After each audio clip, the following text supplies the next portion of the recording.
রাশিয়ার সাথে ৫টি চুক্তি স্বাক্ষর করেছে আফগানিস্তান।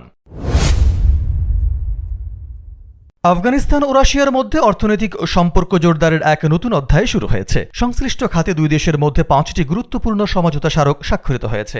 রাশিয়ার কাজানে অনুষ্ঠিত ১৬তম আন্তর্জাতিক অর্থনৈতিক ফোরামের ফাঁকে আয়োজিত আফগান রাশিয়া প্রথম বাণিজ্যিক ফোরামে এসব চুক্তি স্বাক্ষরিত হয়। এই ফোরামের উদ্বোধন করেন আফগানিস্তানের উপপ্রধানমন্ত্রী মোল্লা আব্দুল গনি বেরাদার, আখুন্দ ও রুশ উপপ্রধানমন্ত্রী আলেক্সাই ওভারচুক। অনুষ্ঠানে উপস্থিত ছিলেন তাতারিস্তানের উপপ্রধানমন্ত্রী, রুশ শিল্প ও বাণিজ্য মন্ত্রী সহ দুই দেশের সরকারি ও বেসরকারি খাতের শীর্ষ পর্যায়ের প্রতিনিধিরা।